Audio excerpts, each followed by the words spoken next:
ایک شہوت بھی ہے، اللہ اس کے ذریعے سے بھی اپنے بندوں کو آزماتا ہے تاکہ وہ اچھوں کو بروں سے، فرما برداروں کو نافرمانوں سے الگ کر دے۔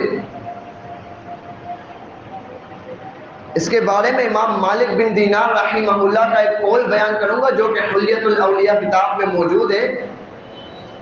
امام مالک بن دینار رحمہ اللہ فرماتے ہیں کہ جو انسان خود شہوات پر غالب آ جاتا ہے نا، شہوات اس پر غالب نہیں آتی، وہ خود شہوات پر غالب آ جاتا ہے، فرماتے ہیں پھر یہ ایسا انسان ہے کہ اس کے سائے سے بھی شیطان گھبراتا ہے، یہ ایسا انسان بن جاتا ہے۔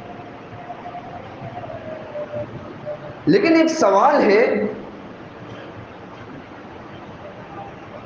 کہ یہ جتنی شہوات ہیں، ان میں جو آج کے دور میں سب سے بڑی جو شہوت پیدا کی مطلب دکھائی دیتی ہے ہمیں، وہ کون سی شہوت ہے جس کی طرف اللہ تعالیٰ نے بھی قرآن کریم میں اشارہ کیا ہوا ہے، ہمارا اس کی طرف دھیان ہی نہیں ہے۔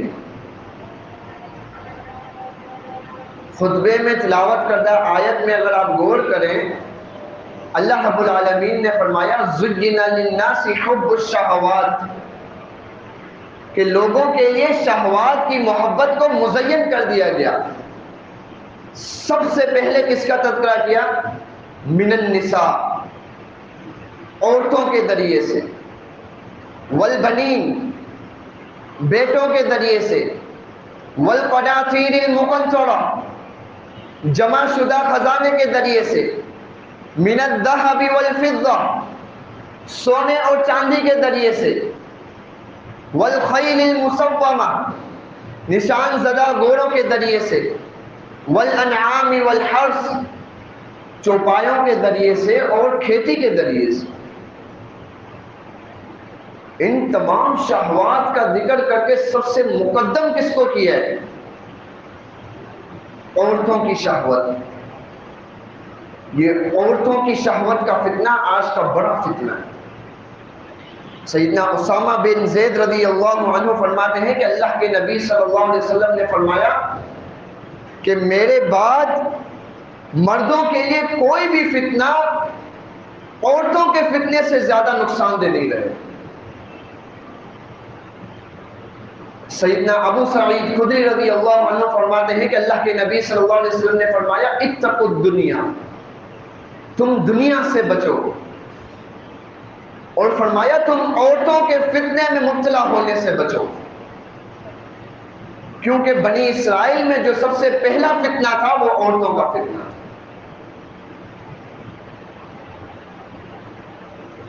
یہ حرام شہوت، یہ انسان خود اپنی مرضی سے اپنے اوپر مولتا ہے۔ اللہ تعالیٰ نے بذات خود اس شہوت کو برا نہیں بنایا،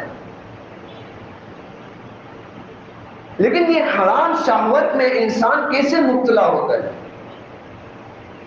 اس کے کچھ اسباب ہیں۔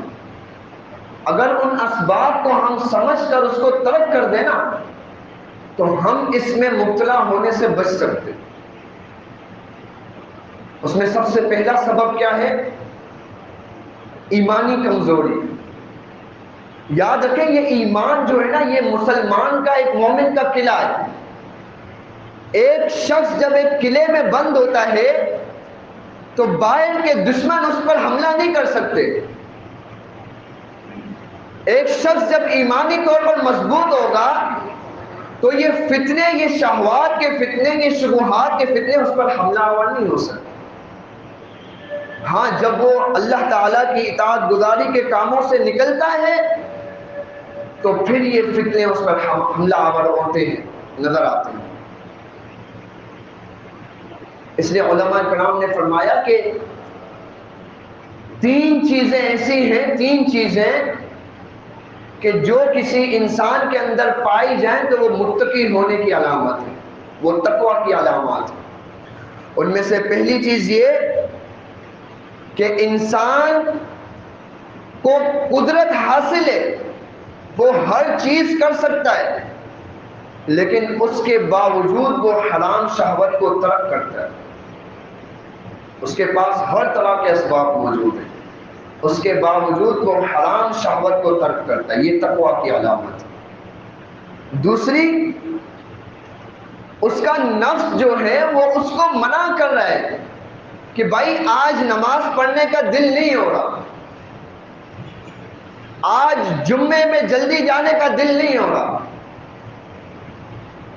آج فجر کی نماز کا دل نہیں ہو رہا، لیکن وہ نفس کے منع کرنے کے باوجود وہ اعمال صالحہ کرتا.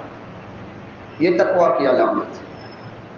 اور تیسری کہ لوگ اس کے پاس کوئی امانتیں رکھواتے ہیں، اس امانت کی اس کو ضرورت بھی ہے، لوگوں نے اس کے پاس امانت ایک مدت کے لیے رکھوائی ہے، اس کو یہ پتا بھی ہے کہ میرے پاس اس مدت تک اس امانت کے پیسے آ جائیں گے یا یہ امانت اس صورت میں آ جائے گی، لیکن وہ اس کے باوجود اپنی ضرورت کو سائڈ پہ رکھتا ہے اور اس امانت کی حفاظت کرتا ہے. اور جب بھی وہ امانت لینے والا جب آتا ہے تو اس کو اسی صورت میں واپس کرتا ہے. میں یہ تین چیزیں جب کسی شخص میں دیکھیں تو یہ تقویٰ کی علامات ہے. تو یہ ایمانی کمزوری، یہ حرام شہوت میں مبتلا ہونے کا ایک سبب ہے. اور دوسرے نمبر پر برے ساتھی. اللہ کے نبی صلی اللہ علیہ وسلم کی حدیث ہے، الرجل علی دین خلیلہ فلینظر احدکم من یخالل، کہ آدمی جو ہے وہ اپنے دوست کے دین پر ہوتا ہے، لہذا اسے چاہیے کہ وہ دیگر چیزوں کو جس طرح دیکھتا ہے اپنی دوستی پر بھی نظر ڈالے کہ من یخالل، وہ دوست کسے بنا رہا ہے. ایک 17 سالہ نوجوان اپنی گناہ میں مبتلا ہونے کی رودات کو جس طرح بیان کرتا ہے، سنیں. کہتا ہے میں نے سب سے پہلے حرام فلم دیکھی، کب دیکھی؟ کہتا ہے کہ جب مجھے میرے ایک دوست نے دعوت دی اپنے گھر پر، میں اس کی دعوت پر اس کے گھر پر گیا، اس نے ٹی وی میں یا موبائل میں ایک حرام فلم لگا دی. کہتے ہیں میں نے وہ حرام فلم دیکھی اور وہ حرام فلم دیکھنے کی میری ابتدا تھی. وجہ کیا بنی؟ دوستی. اس لیے فَلْيَنْظُرْ أَحَدُكُمْ مَنْ يُخَالِلُ، تم میں سے چاہیے وہ اپنے دوستی کی طرف دیکھے کہ وہ کسے دوست بنا رہا ہے، اس کو دوست کیسے مشورے دیتے، کیا اس کی دوستی اس کو للہیت کی طرف لے جاتی ہے یا شیطانیت کی طرف لے جاتی ہے. اگر للہیت کی طرف لے جا رہی ہے تو یہ دوستی آپ کو مبارک ہے، اگر شیطانیت کی طرف لے جا رہی ہے تو فَلْيَنْظُرْ، چاہیے کہ میں اور آپ اپنی دوستی کی طرف دیکھیں. اور تیسرا سبب جو ہے، اس کو سمجھنے سے پہلے ایک بات سمجھیں. دیکھیں کسی بھی چیز میں اگر ہم تھوڑی سی کرتے ہیں نا، اس میں اگر ہم سستی برتتے ہیں تو وہ تھوڑی سی چیز میں سستی برتنے کی وجہ سے ایک وقت آتا ہے کہ وہ بڑی چیز میں مبتلا ہو جاتا ہے بندہ. جی ہاں، تیسری چیز ہے نظر بازی. عورتوں کی طرف دیکھنے کے عمل کو چھوٹا سمجھنا، غیر محرم عورتوں کی طرف دیکھنے کے عمل کو معمولی اور چھوٹا سمجھنا.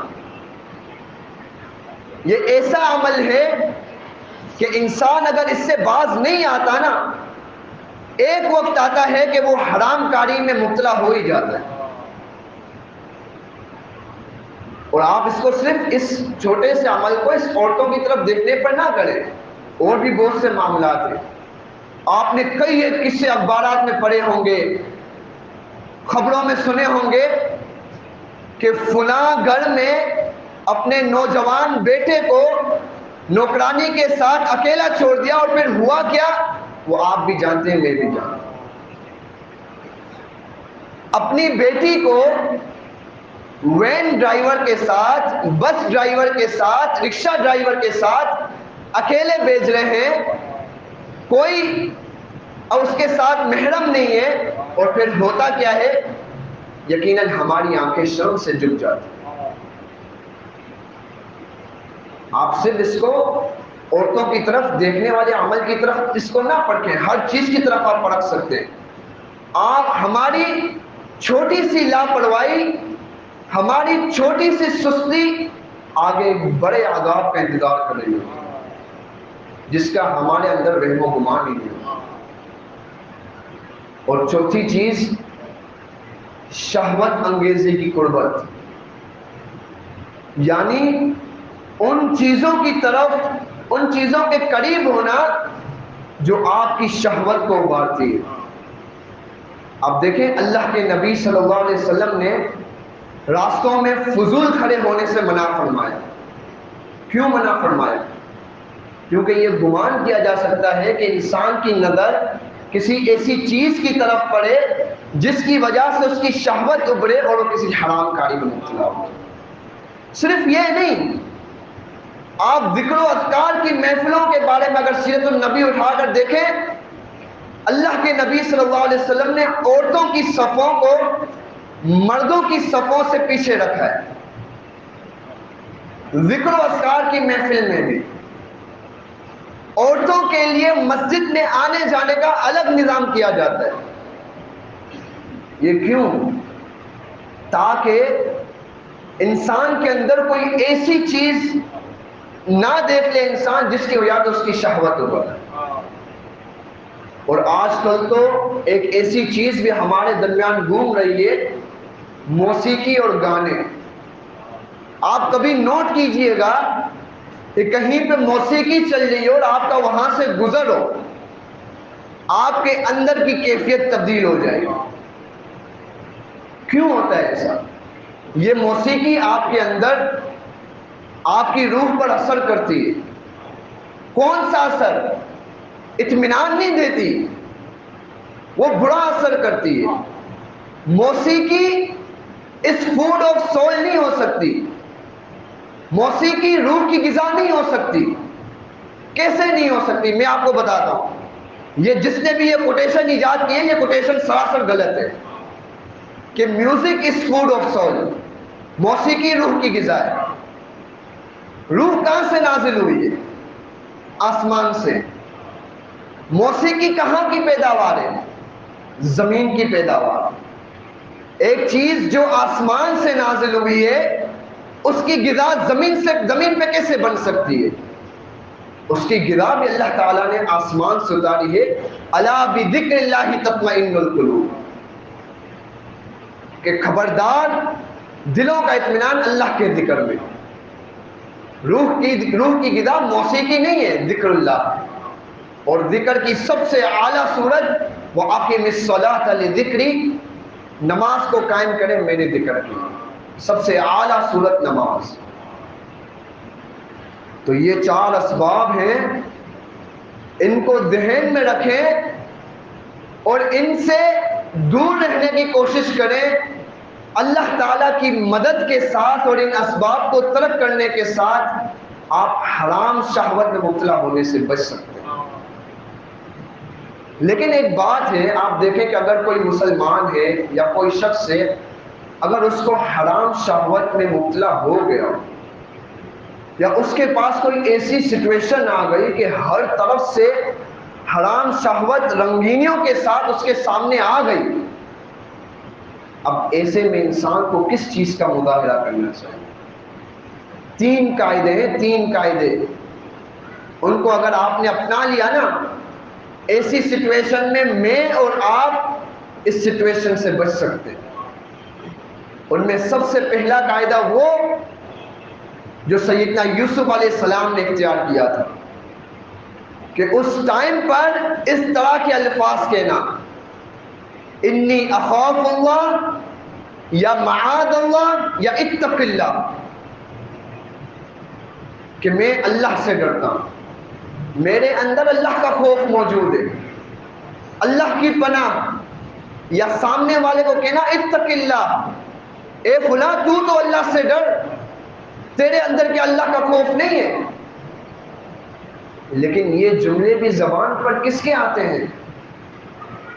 جس کا ظاہر اور باطن ایک ہوتا ہے، جو اللہ کی طرف راغب ہونے والا ہوتا ہے، جس کی ایمانی قوت مضبوط ہوتی ہے، یہ کلمات بھی اس کی زبان پر آتے ہیں۔ اللہ تعالیٰ ہمیں بھی ایسی ایمانی قوت نصیب فرمائے۔ اور دوسرے نمبر پر دوسرا قاعدہ، خائن نظر سے اجتناب۔ خائن نظر، خیانت کرنے والی نظر کیا ہوتی ہے؟ سنیں، اللہ فرماتا ہے یعلم خائنۃ الاعین وما تخفی الصدور۔ وہ اللہ خیانت کرنے والی نظر کو بھی جانتا ہے، اور جو کچھ تم سینوں میں چھپاتے ہو اللہ اس کو بھی جانتا ہے۔ یہ خیانت کرنے والی نظر کیا ہے؟ سیدنا عبداللہ بن عباس رضی اللہ عنہما اس کی تفسیر بیان کرتے ہوئے کہتے ہیں خیانت والی نظر کی، کہتے ہیں ایک شخص سے، وہ کسی قبیلے کے پاس سے، کسی قوم کے پاس سے اس کا گزر ہوتا ہے، وہ دیکھتا ہے اس قبیلے اور اس قوم میں اس کی عورت بھی کھڑی ہوئی ہے، وہاں کی عورتیں بھی کھڑی ہوئی ہیں۔ وہ گزرنے والا شخص جب اس عورت کو دیکھتا ہے تو وہ اس کو دیکھنے لگتا ہے۔ پھر جب قبیلے والے اس شخص کی طرف نظر کرتے ہیں تو وہ اپنی نظریں جھکا لیتے ہیں۔ پھر جب وہ قبیلے یا قوم والے یا فیملی والے کہہ لیں آج کے دور میں، جب اس شخص سے اپنی نظریں ہٹاتے ہیں، ادھر ادھر نظریں کرتے ہیں، وہ دوبارہ اس عورت کو دیکھنا شروع ہو جاتا ہے۔ پھر جب دوبارہ وہ اس کی طرف نظریں کرتے ہیں، وہ اپنی نظریں جھکا لیتے ہیں۔ کہتے ہیں یہ ہے خیانت کرنے والی نظر۔ اللہ تعالیٰ اس نظر کو پہچانتا ہے۔ اور آپ دیکھیں قرآن کریم میں اللہ تعالیٰ نے جو نظروں کا ذکر کیا ہے وہ قُل لِّلْمُؤْمِنِينَ يَغُضُّوا مِنْ أَبْصَارِهِمْ وَيَحْفَظُوا فُرُوجَهُمْ۔ اے محمد صلی اللہ علیہ وسلم آپ کہہ دیں مومن مردوں اور مومن عورتوں سے کہ وہ اپنی شرمگاہوں کی حفاظت کریں، اپنی نظروں کی حفاظت کریں، اپنی نظروں کو نیچے رکھیں، وَيَحْفَظُوا فُرُوجَهُمْ، اپنی شرمگاہوں کی حفاظت کریں۔ یہاں پہ نظروں کی حفاظت کو، نظروں کو نیچے رکھنا، یہ شرمگاہ کی حفاظت سے مقدم کیا گیا اس آیت میں۔ کیوں؟ اس کے بارے میں علامہ ابن قیم رحمہ اللہ فرماتے ہیں کہ یہ نظر ہے نا، یہ نظر، یہ تمام حادثات کی اصل بنیاد ہے۔ کہتے ہیں یہ نظر جو ہے یہ خطرات کو جنم دیتی ہے، خطرات، اور خطرات جو ہے اس سے فکریں بنتی ہیں، فکریں جو ہیں وہ ارادے بناتی ہیں، اور ارادے جو ہیں وہ اپنی تکمیل کو چاہتے ہیں۔ آپ نے کتنے ایسے لوگ دیکھے ہوں گے جو بازاروں میں عورتوں کی طرف ان نظروں کو اٹھائے بڑی للچائی نظروں سے دیکھتے رہتے ہیں، کالجز کے باہر، یونیورسٹیز کے باہر۔ وہ یہ اعتراض کر سکتے ہیں بھائی آپ تو کہتے ہیں کہ ارادے اپنی تکمیل کو چاہتے ہیں، ہم تو روزانہ عورتوں کو دیکھتے ہیں، ہم نے تو آج تک کوئی زنا نہیں کیا۔ یہ اعتراض اٹھ سکتا ہے ہمارے اوپر۔ ایسے لوگوں کے بارے میں بھی امام ابن قیم رحمہ اللہ نے بڑا ہی زبردست قول لکھا ہے، سنیں۔ کہتے ہیں ایک انسان پر اس سے بڑا عذاب کیا ہو سکتا ہے کہ وہ کسی ایسی چیز کو دیکھتا ہے کہ اس کو حاصل کرنے کی اس کے اندر طاقت نہیں ہے، نہ اس چیز کا تھوڑا سا حصہ اسے کفایت کر سکتا ہے، اور نہ وہ مکمل طور پر وہ چیز حاصل کر سکتا ہے، سوائے اس کو حسرت، الم اور درد کے اور کچھ حاصل نہیں ہو سکتا۔ ایک انسان پر اس سے بڑا عذاب اور کیا ہو سکتا ہے کہ وہ کسی عورت کی طرف دیکھتا ہے، غیر محرم کی طرف دیکھتا ہے، اس کے دل میں سوائے حسرت، الم اور درد کے اور سوائے کچھ نہیں ملتا اس کو۔ ایسے لوگوں کو تو یہ جواب دینا چاہیے۔ اور تیسری چیز جو ہے، تیسرا قاعدہ جو ہے، دوسرا قاعدہ تھا خائن نظر سے اجتناب کیجیے، خیانت کرنے والی نظر سے اجتناب کیجیے۔ یہ خیانت کرنے والی نظر سے اگر ہم ابھی سے اجتناب کریں گے، اللہ نہ کرے کبھی کوئی ایسی سچویشن آ گئی، حرام کاری ہماری طرف چاروں طریقوں سے رنگین ہو کر ہماری طرف آ گئی، تو اس وقت بھی ہم خیانت کرنے والی نظر سے اجتناب کریں گے۔ جب نظر سے اجتناب کریں گے تو قل للمؤمنین یغضوا من ابصارہم ویحفظوا فروجہم، شرمگاہ کی خود بخود حفاظت ہو جائے۔ اور تیسرے نمبر پر خیالات سے دفاع۔ خیالات تین طرح کے ہوتے ہیں، کچھ رحمانی خیالات ہوتے ہیں، کچھ شیطانی خیالات، اور کچھ نفس کے اپنے خیالات ہوتے ہیں۔ کوشش کریں اس نفس کے جو خیالات ہیں اور شیطانی خیالات ہیں، ان کو رحمانی خیالات سے بدلنے کی کوشش کریں۔ وہ کیسے؟ آپ دیکھیں یہ نفس ہے نا، یہ چکی کی طرح ہے، چکی۔ آپ چکی کے اندر اگر گندم ڈالیں گے تو وہ چکی آٹا نکالے گی۔ اگر آپ اس چکی کے اندر پتھر یا کنکریاں ڈالیں گے تو وہ چکی کیا نکالے گی؟ وہ آپ کو بھی پتا ہے، مجھے بھی پتا ہے، اس سوائے مٹی کے اور کوئی چیز نہیں نکالے گی۔ آپ اگر اس کو ذکر اللہ سے، نمازوں سے، اپنی نظروں کی حفاظت سے اگر اس کو بچا کر رکھیں گے، یقیناً یہ آپ کو اللہ تعالیٰ کے قریب کرے گا۔ لیکن اگر آپ اس کو ان خیالات سے بچا کر نہیں رکھیں گے تو یہ آپ کو اللہ کے قریب نہیں کرے گا۔ اس نفس کے اپنے بھی کچھ خیالات ہوتے ہیں۔ اور پھر ان خیالات سے دفاع کیسے ہو سکتا ہے؟ اللہ تعالیٰ نے قرآن کریم میں فرمایا وَإِمَّا يَنزَغَنَّكَ مِنَ الشَّيْطَانِ نَزْغٌ فَاسْتَعِذْ بِاللَّهِ، کہ جب بھی آپ کوئی شیطان کی طرف سے کوئی وسوسہ محسوس کریں، اعوذ باللہ من الشیطان الرجیم پڑھیں۔ یہ سب سے بہترین طریقہ ہے ان نفسانی خیالات کو، ان شیطانی خیالات کو رحمانی خیالات میں تبدیل کرنا۔ کبھی کوئی ایسا خیال ہے، فوراً نماز کے لیے کھڑے ہو جائیں، فوراً قرآن پاک کی تلاوت کے لیے مشغول ہو جائیں، فوراً ذکر و اذکار میں تبدیل ہو، فوراً ذکر و اذکار میں مشغول ہو جائیں۔ یہ آپ کے شیطانی خیالات، یہ آپ کے نفسانی خیالات، یہ رحمانی خیالات میں تبدیل ہو جائیں۔ آخر میں ایک بات ذکر کر کے اپنی بات کو ختم کرتا ہوں کہ ان شہوات کا علاج کیسے ممکن ہے؟ دو علاج تو اللہ تعالیٰ، اللہ کے نبی صلی اللہ علیہ وسلم نے ایک ہی حدیث میں بیان فرما دیا، یا معشر الشباب من استطاع منکم الباءۃ فلیتزوج فإنه اغض للبصر واحسن للفرج، کہ اے نوجوانوں کی جماعت، تم میں سے جو کوئی بھی نکاح کرنے کی طاقت رکھتا ہے اسے چاہیے کہ وہ نکاح کرے، کیونکہ یہ نظروں کو جھکانے والی اور شرمگاہ کو حفاظت کرنے والی چیز ہے۔ فَمَن لَّمْ يَسْتَطِعْ فَعَلَيْهِ بِالصَّوْمِ، اگر کوئی استطاعت نہیں رکھتا نکاح کرنے کی تو اس پر لازم ہے کہ وہ روزے رکھے۔ فَإِنَّهُ لَهُ وِجَاءٌ، یہ جو روزہ ہے یہ اس کی شہوت کو کنٹرول کرنے والا ہے، حرام شہوت کو کنٹرول کرنے۔ اور تیسری چیز دعا ہے، اللہ رب العالمین سے دعا کریں۔ یہ دعا مومن کا سب سے بڑا ہتھیار ہے۔